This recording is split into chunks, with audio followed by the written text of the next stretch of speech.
guys, this is Blachain. This is a computing related video. I'm just going to be showing you in this video one of my computers, which you can see in front of you now. And this is an Atari 520 STE computer. Those who know will know what this is already, but I'll explain it in brief. The Atari ST was originally launched by Atari in 1985.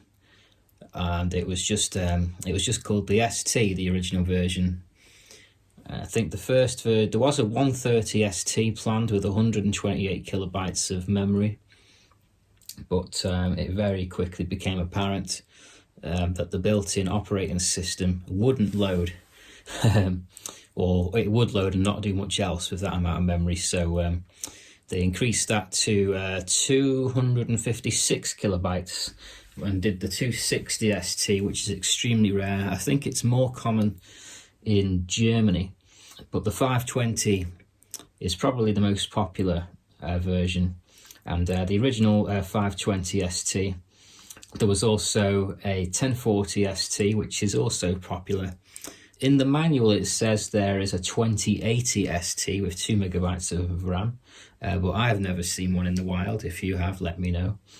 And finally, the 4160 ST.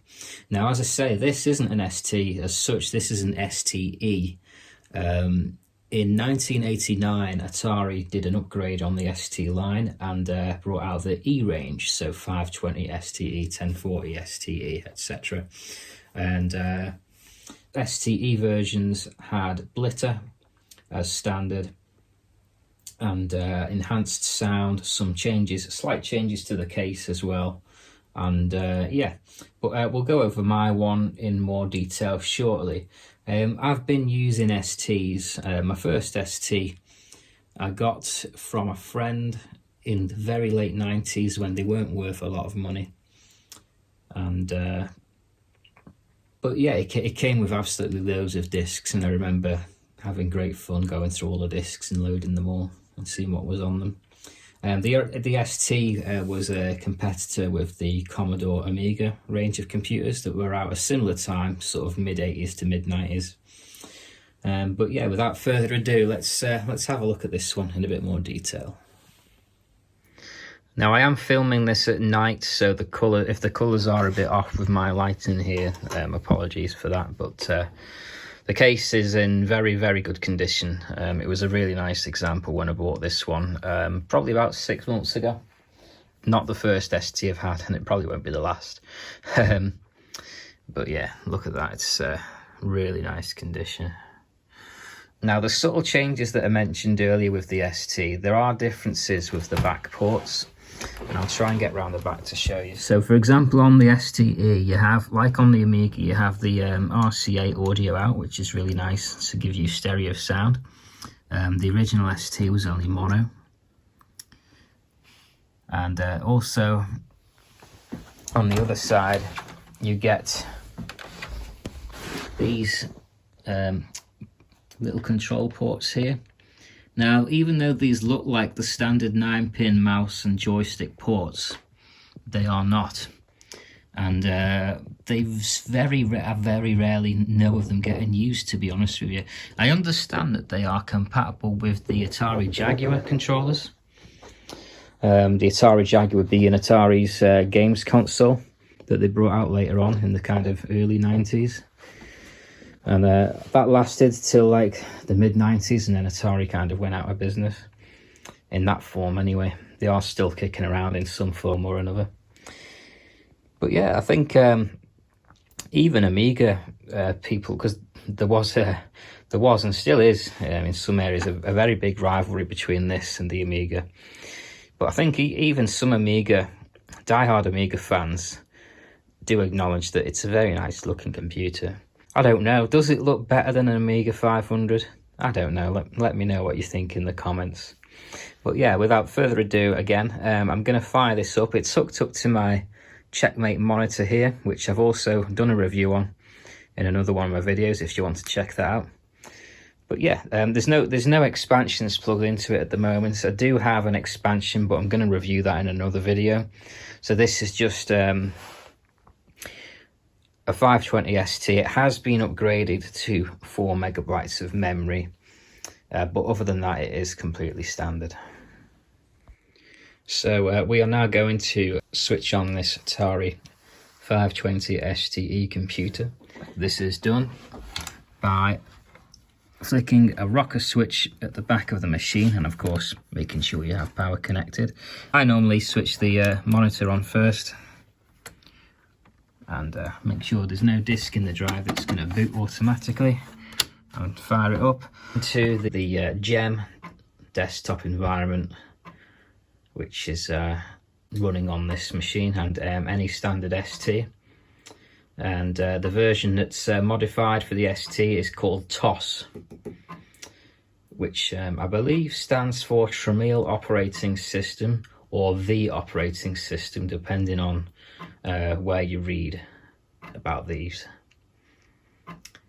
When the ST fires up with no disk in the drive and no hard drive attached, it will just check the disk drive for a few moments before loading. It doesn't take too long really into the operating system itself. Obviously the operating system is running from ROM chip here rather than a hard disk, so it's a very minimal version of the operating system with just the basic functions to get you by really. So you have your disk drive icons here. Obviously if there was a hard drive you'd have C there as well, and maybe some other partitions. Your trash can, some menus here, desktop info. So the STEs ran on Rainbow TOS typically, and it's called Rainbow TOS affectionately because of this nice logo here that does that thing it does, that little effect with the rainbow. It looks quite nice. And this version is, I think, 1.62 from 1989. There was also a version 1.4, which is also a Rainbow TOS. And you could upgrade it later on to TOS 2. And I don't know whether that one has a rainbow or not. I don't think it does, because it only seems to be these versions that are called Rainbow TOS. But if I'm wrong, let me know in the comments.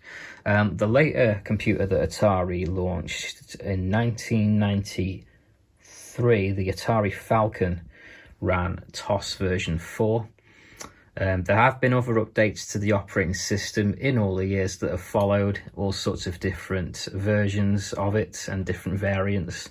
I believe one of them is called Mint, not to be confused with Linux Mint, which is something entirely different. And there's some other versions as well. NeoDesk rings a bell, I think I've got that somewhere. But I don't know much about all the more modern versions of the operating system, to be honest with you. This is definitely the one that I'm most kind of familiar with, and there's not a lot to see really. Another subtle difference with the STE is on this version of TOS you do have the option to switch the blitter on and off. Obviously on a standard ST there is no blitter, and it'd be a different version of TOS, so you wouldn't have that option there. But other than that, this version of TOS is pretty much the same as the versions that came on the standard ST. Obviously it's going to give me an error because there is no disk in the drive. Let's see if I've got any disks that fire up under TOS that I can just show you how a menu and things look like inside the disks. These are going to be all games now, aren't they? Let's have a look. As a matter of fact, I may as well use this as an excuse to show you some of the discs that I've got. I dare say, as was common back in the day, a lot of these aren't going to be originals. There was a massive copying scene on the ST, and lots of piracy going on. And it was, dare I say, one of the appeals to people of buying the machine, the access to the cheap games library.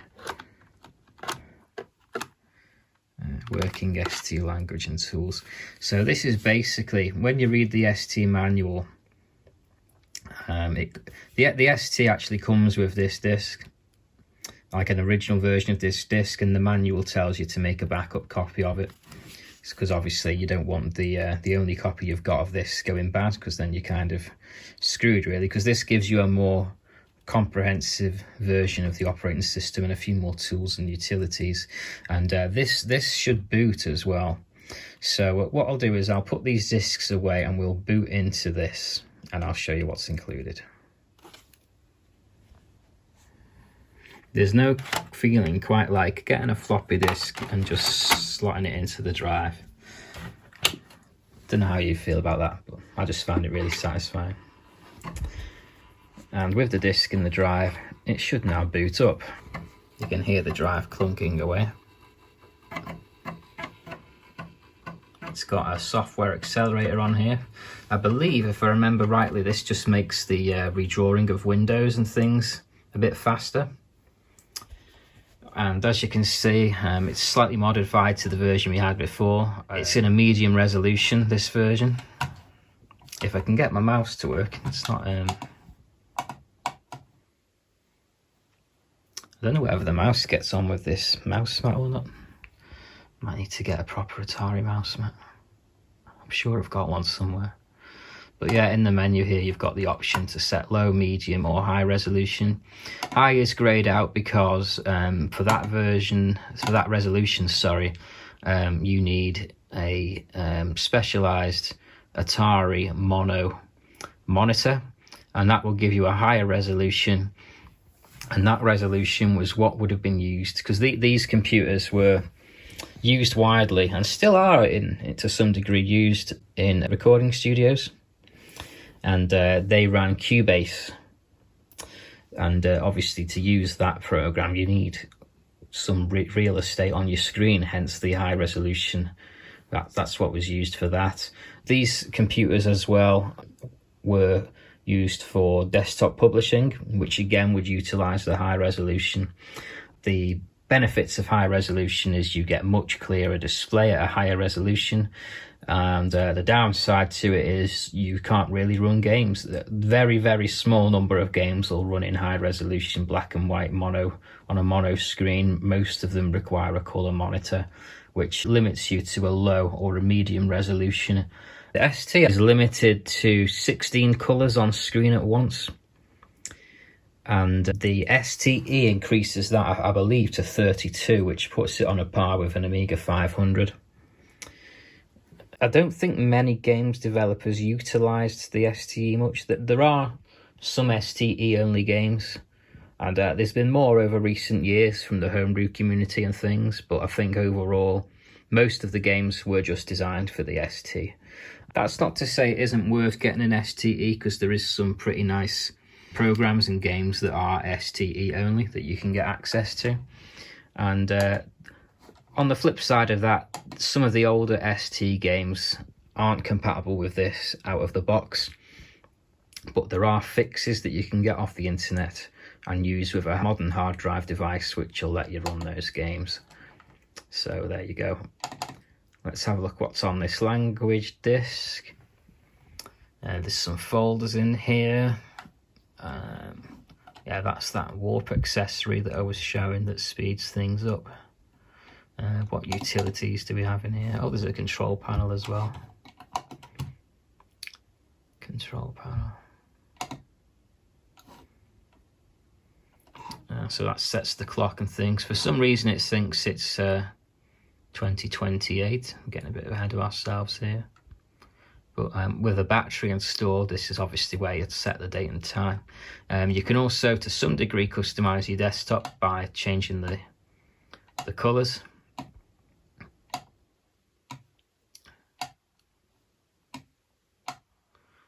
Get all sorts of crazy combinations on here and have a little play around.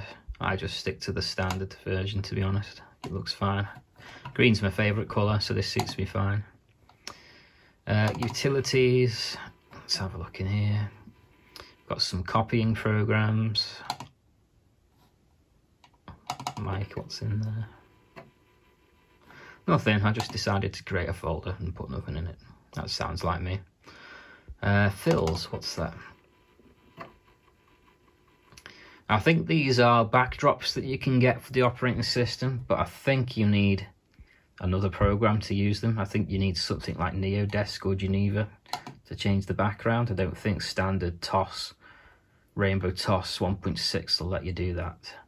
But as I say, the green is fine for me. So yeah, I hope you've enjoyed this little quick look of my Atari 520 STE. I know it's not been the most interesting video, it's just an overview really. I am going to produce more videos on this computer, going into more detail. As I say, I'll be showing you my expansion that I have for this machine, and in other videos I'll be going through some of my software and games as well, because I do have quite a few discs there, but I've also got over here quite a lot of boxed ST games that I'll probably go through, and I've also got quite a few ST magazines as well from the period, and books and things which I can show in other videos. So yeah, if you are a fan of the ST, or you're just intrigued by it, do stick around, do consider subscribing to the channel. And yeah, thanks for watching, and I'll see you in another video.